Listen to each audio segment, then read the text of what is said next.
Hello, hello, Cancer Collective. Ako po ito, si James. Kamusta po kayong lahat? And welcome po sa James Tarot PH. Ito po ang inyong weekly reading for June 8 to 14. Ano po naghihintay sa inyo? Alamin natin. But first, mga mahal kong Cancer, ihanda mo na yung isang tanong ha. Kung meron ka pong isang magandang tanong, hawakan nyo po yan at sa dulo po, atin po yung sasagutin by using these cards. Okay, let's begin. Holy Spirit, Spirit guides, protect us in our reading for today. Inhale and exhale your cards for the week. Wow, wow, wow. Siya nga pala mga mahal kong Cancer, maraming salamat po ha sa lahat po ng mga hindi nag skip ng ads, sa lahat po na nagla-like, nagko-comment, at patuloy pong sumusuporta sa atin every time po na meron tayong libreng reading para po sa inyo. Maraming salamat po sa mga new subscribers natin at saka po sa mga patuloy pong nag-share ng ating videos. Thank you po. So continue liking, continue commenting, and thank you for not skipping the ads. So, in the background of your reading, meron kang the Four of Wands. Alam mo, napakaganda ng reading mo. You have Four of Wands, the Ten of Pentacles, the Nine of Cups, and the Sun card.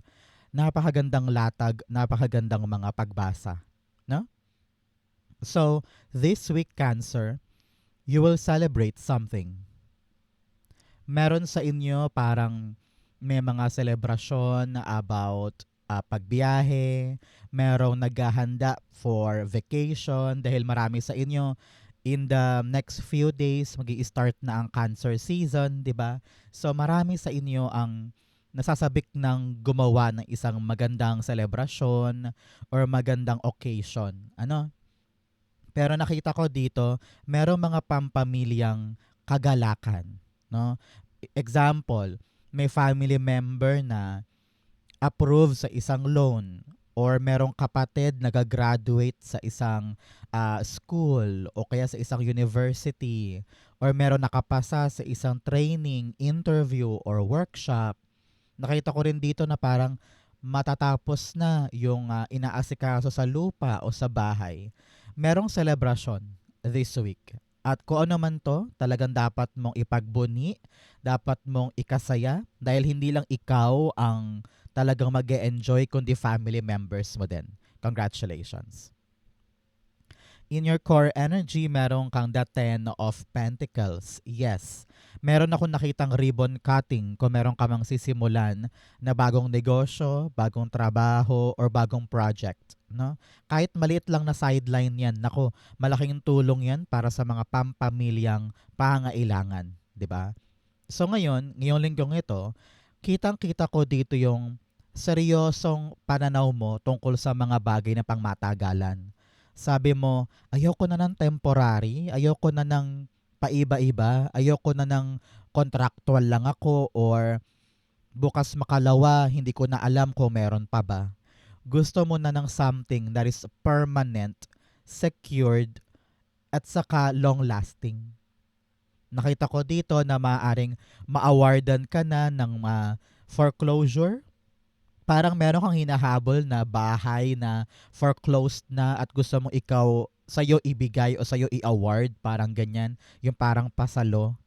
Nakita ko rin dito na meron ng magandang ending yung mga pinag-aagawan na mana or pag-distribute ng mga aparte tungkol sa isang naiwan ni tatay or ni lolo or ng angkan, ganyan, no? So make sure this time around na you will get what is yours nang sa ganon may bala ka na for a long, long time na abundance. Nakita ko rin dito na meron sa inyo parang family business ito. So ngayon parang balak nyo na magtulungan, meron na kayong kooperasyon para maging maganda ang takbo ng family business na yon. But for many of you, talagang may darating na biyaya na pangmatagalan. Maaring loan, maaring bayad, maaring parang parang lump sum, parang gano'n eh. So kung meron man sa inyo nag-expect nung perang paparating na alam mo magagamit mo for a very long time, it will arrive. Okay? Ten of Pentacles, the Eight of Swords. Sabi dito, isang malaking paalala sa iyo, Cancer, wag na wag mong mamaliitin ang iyong sarili. Wag mong isipin na, hay baka hindi ko naman magawa, ay baka hindi ko naman makuha, ay baka hindi naman magtagal. So do not put any negative connotation sa iyong isip pagdating sa mga long term na inaasikaso mo ngayon. Okay? Panahon na to para maabot yung full potential mo ng walang doubt, ng walang duda. Okay? So, mga Cancer, ano ba tong long-lasting na gusto mong makuha ngayon? At ano yung handa mong gawin para makamit lang siya? Comment down below, i-manifest natin yan para matupad na. Okay? In the area of what you need to focus on, meron po kayong Judgment card. Sabi dito, Cancer, i-surrender mo kay God yung mga takot mo. Sabi mo, God, ikaw na bahala. Ito yung pangarap ko, ito yung goal ko, ito yung talagang magpapasaya sa akin. Iso-surrender ko na sa'yo. Tulungan mo kong abutin to. Help me manage the course or help me manage the journey para maabot ko to. Okay? Parang sinasabihan ka rin dito na kailangan mo na ring magising doon sa mga bagay na akala mo before tama pero mali pala. Halimbawa, na-realize mo na ay mali pala tong job na to for me, hindi pala siya sa akin, pinagpipilitan ko lang. Ngayon, kailangan ko nang kunin yung para sa akin talaga. Parang ganyan. O kaya na-realize mo itong partnership na ito ay talagang nakakasira sa'yo. Or na-realize mo na ay mali pala ako, mali pala tong action ko, mali pala tong routine ko, so babaguhin ko na. It's all about you, parang bagong buhay. Tinatama mo na yung mali and then mas kumakapit ka doon sa tawag mo sa Diyos na parang, God, ikaw na bahala, gagawin ko lang to, tulungan mo ko. Parang ganyan. You are asking for divine help, for divine protection, and for divine clarity. Humihingi ka ramdam ko dito. Humihingi ka ng kaliwanagan kay God. So mo, God, ito yung bala kong gawin, ito yung bala kong simulan, tulungan mo kong maliwanagan kung ano yung dapat kong ihakbang. Parang ganyan. Judgment, the Five of Cups. Okay, very clear. Kailangan mo nang magising tungkol sa mga bagay na dapat mo nang iwanan, layuan, tapusin. Sabi dito, i-close na yung chapter na yun, kung ano man yan, kung nasirang pag-ibig, or nasirang pangarap doon, o nasirang trabaho doon, kung ano man yung nasa past, tapos nahihirapan kang bitawan, sabi dito, i-let go mo na, magising ka na dyan, at manalig ka sa ibibigay sa iyong bago ng Diyos. Okay? So mga Cancer, ano po ang birthday ninyo? Naku, malapit na ang Cancer season. Comment down below your birthday para ma-activate sa'yo tong good news na ito. In the area of what you need, meron kang the Hanged Man. Alam mo, sabi dito, ang kailangan mo ngayon ay, kanino ko pa to narinig for you bago ako mag-start, na parang magkaroon ka daw ng ibang perspektibo pagdating sa inaasikaso mo. Example, you're building a negosyo. Nag-build ka ng isang bagong career or isang bagong sideline or meron kang sisimulan na pampamilyang mga bagay-bagay.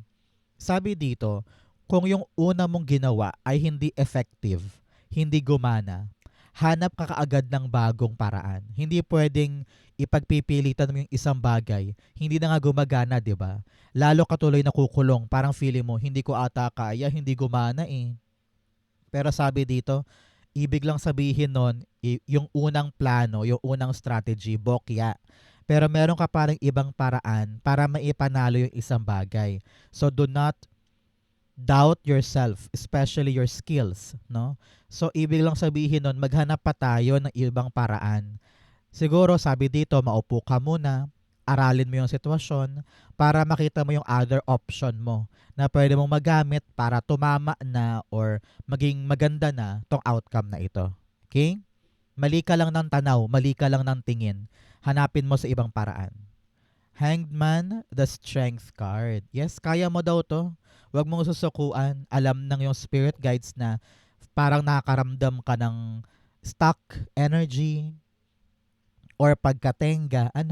Pero sabi dito, yung mga moments of walang nangyayari, yung mga moments na parang nakahinto ka dyan, magagamit mo yan para palakasin or patatagin ang iyong sarili. Magagamit mo rin to para ma-evaluate mo ng mabuti yung sitwasyon at mahanap yung tamang anggulo at tamang strategy para maipanalo na siya. Huwag ka daw mawawalan ng gana at saka ng tapang kasi kayang-kaya mo daw yan mahanap. Okay? In the area of what's affecting your current energy, meron kang the Seven of Cups. Pentacles rather. Seven of Pentacles, sabi dito, continue working sa isang bagay na hinihintay mo. May hinihintay ka eh.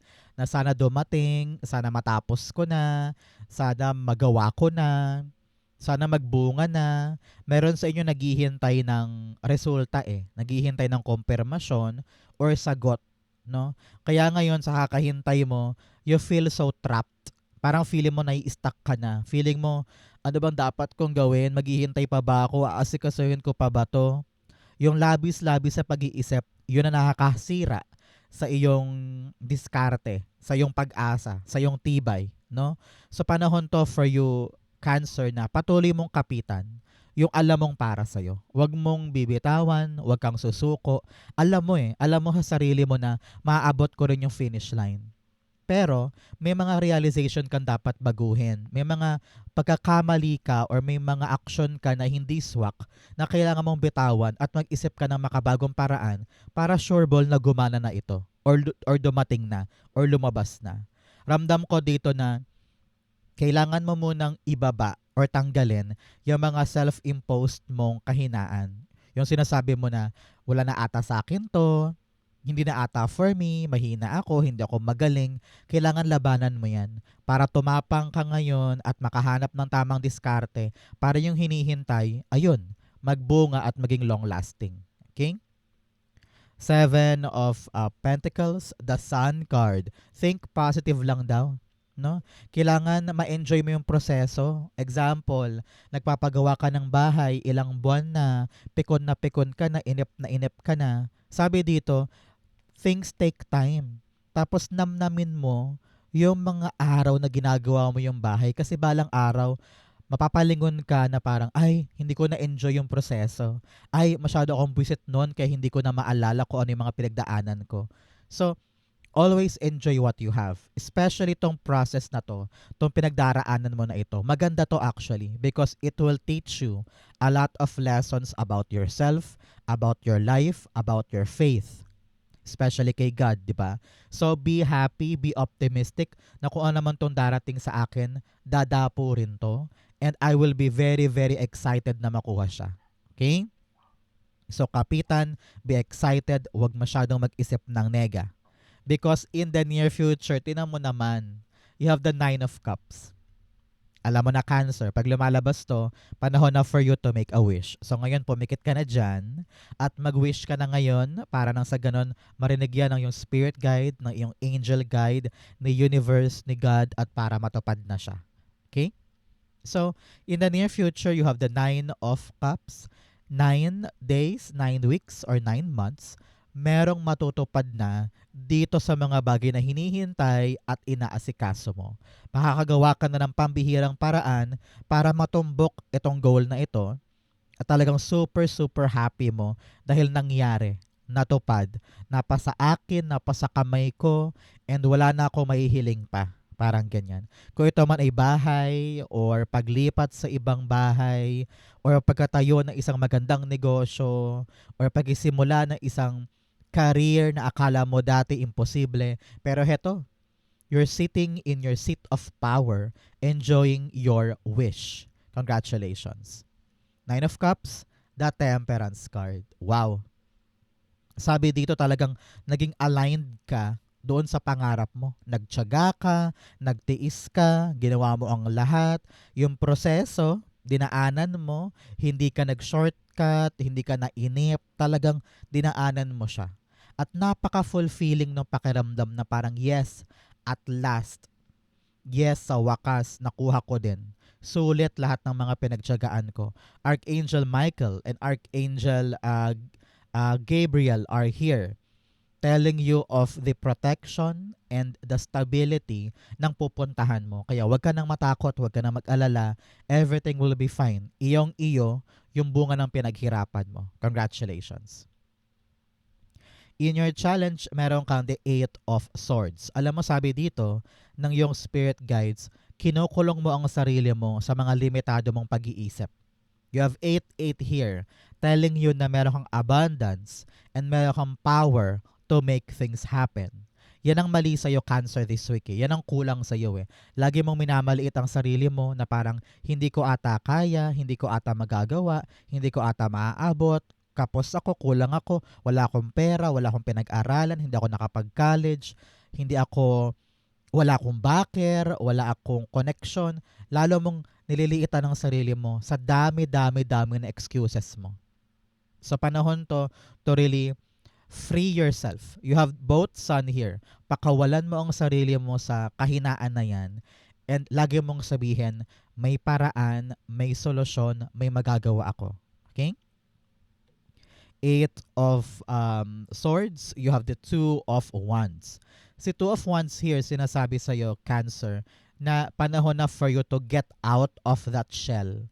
Kung mawala ka na sa iyong comfort zone, hindi ka na nag-grow dyan, oo siguro komportable, oo siguro panatag ka, walang problema, walang gusot, walang friction, pero you know in your heart na parang paikot-ikot lang ako dito, walang nangyayari, walang pag-asenso, walang paglago. Kailangan ko nang tumingin sa bagong direksyon.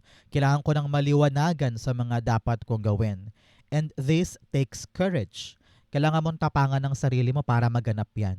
Ngayon, magplano ka na.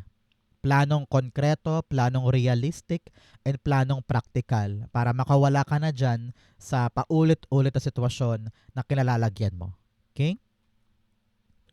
In your fortune, meron kang vast vistas, expand your horizon. Yes, lawakan mo ang pananaw mo, lawakan mo ang tingin mo. Napakalaki ng mundo para magpahakulong ka sa isang bagay or sa isang sitwasyon na akala mo yan lang yung para sa'yo. Akala mo yan lang yung mundo mo. Pero hindi malawak ang mundo Malawak ang pwede mong gawin. So, it's time for you to be a believer, to be a dreamer, to chase new things and be bolder and bigger than before. Okay? In your fortune, meron kang the Sun card. Alam mo, pag lumalabas to, ito ay malaking indikasyon ng kaligayahan. This is the happiest card and the best card for me.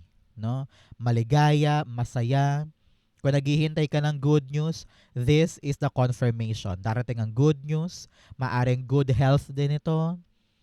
Happy time for the family. Sabi ko nga sa inyo, may rason ka para mag-celebrate. Halimbawa, natanggap ka na sa bagong trabaho, nakapasa ka sa isang exam, nakuha mo yung visa, naaprubahan ka, narinig mo yung sagot na yes, no? So this is really a good time to enjoy the good result. Congratulations. Sun card, you have the Seven of Pentacles. Wow, tinan mo, binaliktad lang tayo. Seven of Pentacles, Sun. Sun, Seven of Pentacles. Kung ano yung inaasahan mo dito, nag-think positive ka lang. Pero here, sabi niya, talagang good news ay darating, mabubunga na, manganganak na, yung hinihintay mo, mag-a-arrive na siya ngayon. Hinog na siya at susungkitin mo na lang, kukunin mo na lang, at napakasaya ng darating para sa'yo. Congratulations! You will hear good news soon. You will hear a positive outcome na pabor sa'yo. And then, meron kang hinihintay na ngayon na darating. Congratulations! Okay? In your divine, meron kang the end of a tough cycle approaches. Patapos na daw yung isang bagay na hinihintay mo. Tingnan mo, you have 7, 8, and 9. Malapit ka nang matapos dyan sa ginagawa mo na yan or sa problema mo na yan. Kaya wag nang magpatumpik-tumpik pa, wag ka nang matakot. Things are ending beautifully. And the start at pagpisa or pag-hatch na mga bagong bagay para sa'yo. Okay? In your divine messages, meron kang the King of Swords. Sabi dito, maging matalino, okay? Hindi pwedeng bara-bara, hindi pwedeng mabilis kang maniwala sa sulsol ng ibang tao or sa manipulation ng ibang tao. Kailangan dito meron kang mapanuring isip, meron kang strategic mind, at kailangan bawat aksyon pinag-aaralan at tinitimbang. Nang sa ganon alam mo na tama na to, kalkulado ito, napag-aralan ko ito, confident kang hahakbang. Parang ganyan. Okay? Nakita ko dito, this week, you will take action. Parang sabi mo, sisimulan ko na, gagawin ko na, hahakbang na ako. A very, very powerful stance moving forward. King of Swords, the Eight of Cups. Yes, you will make a big, big decision. Sabi mo, panahon na para umalis, panahon na para lumarga, panahon na para gumalaw. This is all about you transitioning your life, transitioning your energy mula sa kapos na kapos patungo doon sa hopeful and promising journey para sa'yo. Gagalaw ka na ngayon, kikilos ka na ngayon, at wala nang atrasan to. Congratulations. Okay? Outcome mo yan, bigyan mo na kata ng fortune cards. You have success. Very beautiful. Matagumpay na matagumpay sa buhay mo this week. Kung ano man yan, i-claim mo to. You also have Seahorse, Family Matters. Sabi dito, kailangan daw asikasuhin ang mga pampamilya. Sabi ko nga sa inyo, meron kang aabangan na magandang balita o magandang development para sa mga bagay na pampamilya. Congratulations. You have not unsuccessful plans. Sabi dito, may mga plano ka pang dapat buhisiin, dapat asikasuhin para nang sa ganun matupad. Ito yung linggo ng pag-improve mo sa iyong sarili para nang sa ganon yung mga plano ay maging successful na. Okay? Kaya kalikutin mo na yung mga dapat kalikutin, baguhin na yung mga dapat baguhin para pumabor sa iyo ang outcome. Okay? You also have February o mga Cancer. Meron ba kayong special occasion pag Pebrero? Halimbawa, birthday ng kapatid, birthday ng pinsan, or ng anak, or ng magulang, o kaya anniversary, no? Kung importante sa inyo ang Pebrero, ibig sabihin, this reading is for you. Pero kung wala naman, ibig sabihin po, may milestone kayo pagdating ng Pebrero next year. Okay? Ang outcome ni Cancer for June 8 to 14, you have the Strength card. Sabi dito, Cancer, isang malaking paalala. Lahat ng problema, lahat ng issue, lahat ng haharapin mo, kayang-kaya mo. Hindi ka dapat matakot, hindi ka dapat panghinaan, hindi ka dapat magduda. Lahat kaya mong hawakan, lahat kaya mong solusyonan. Okay? Ang kailangan mo dito, relax ka lang. Huwag kang papastress, huwag kang papatakot, huwag kang papadala sa pressure. Gawin mo lang yung makakaya mo and sapat na yon. Be your own cheerleader. Kailangan suportado mo ang sarili mo at naniniwala ka na kaya mo talaga. Okay? Strength card, the Ace of Swords. Sabi dito, dapat malinaw sa'yo kung ano yung ipinaglalaban mo, kung ano yung dapat mong i-prioritize. Nang sa ganon, hindi ka ma-burnout, hindi ka basta-basta nalang bumitaw or sumuko, di ba? Example, meron ka nilalakad ngayon na papeles patungong Canada. Ang dami-daming kailangan gawin, pabalik-balik ka na, nahihirapan ka na. Pero sabi dito, kaya mo eh. Mag-relax ka lang, kayang-kaya mong makuha yan. Kapag malinaw sa iyo yung purpose ng ginagawa mo, hindi mo siya susukuan at pagkatsagaan mo siya hanggang sa makuha mo. You have the power to win this with the Ace of Swords, kaya magtsaga, talagang pagtibayan ng loob, makukuha mo rin yan. Okay? Congratulations. So, Cancer, dumako na tayo sa yung isang tanong, isang sagot. Pumikit ka na ngayon at isipin mo yung isang tanong mo. Inhale and exhale the answer to your question. You have the Devil card, the Temperance card, and then the Ten of Wands. Okay? At the bottom, meron kang the Two of Pentacles. Alam mo, Cancer, sabi ng yung spirit guides, alam niya na nahihirapan ka ng dalhin yung question mo na yan.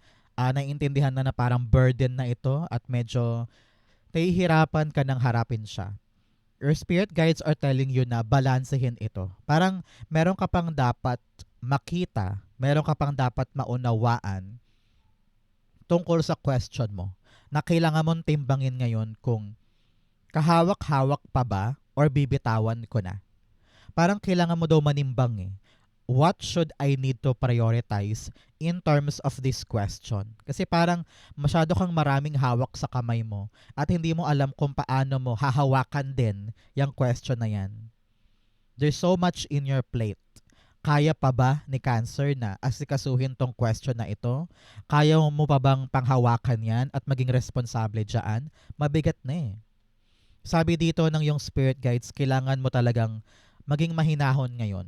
Parang marami ka rin daw kasing minamadali, maraming pressure sa paligid, marami kang dapat ma-reach na quota o ma-reach na standard kasi nga lahat ng tao nakatingin. Marami ring mga sulsol, marami ding mga toxic sa paligid na parang dinidiktahan ka or minamaniobra ka. Kaya parang nahihirapan kang hanapin yung rhythm mo sa gagawin mo ngayon, no? Sabi ng yung spirit guides, ikaw ang dapat mag-decide ngayon. Kung papatali ka ba sa control ng iba tungkol sa bagay na question mo or hahanapin mo yung pansarili mong diskarte para magawa na siya, matapos siya, at makabitaw ka na dun sa bigat niya. No? Sabi dito, you need to really put the hard work this time at umiwas ka doon sa mga distraction. Umiwas ka doon sa mga temptasyon, sa mga maling tao, sa mga maling bibig, sa mga maling payo, and work on the right process. Alam ko mahirap, alam ko nakakapagod, alam ko nakakatakot, no? Kasi napakalaking responsibilidad ito, pero kaya mo daw daanan eh. Magtiyaga ka lang, magpasensya ka lang, tiisin mo lang, because this requires hard work. Pero kung ikaw yung uri ng tao na parang mabilis bumitaw, mabilis panghinaan ng loob, mabilis mag-quit or maduwag, mahihirapan kang ituloy ito. Kaya balansehin mo ngayon. Ano ba yung dapat kong unahin? Ano rin ba yung mga bagay na dapat ko munang isantabi para makapag-focus ako dito? Para mangyari na, para makaalpas ka na sa bigat at makalaya ka na sa cycle na yan. Kasi may paraan naman, okay? If you're thinking of yes or no, the answer is maybe para sa'yo. Okay? Maybe. Depende kung paano mo babalansehin ang mga bagay-bagay para makalaya dito sa tanikala na ito at maibigay mo yung kinakailangan na hard work para matupad yan. Yung question mo, Cancer ha, ito ay hindi mabilisan. Your spirit guides are asking you to have patience kasi talagang kailangan mo tong trabahuhin at pagdaanan.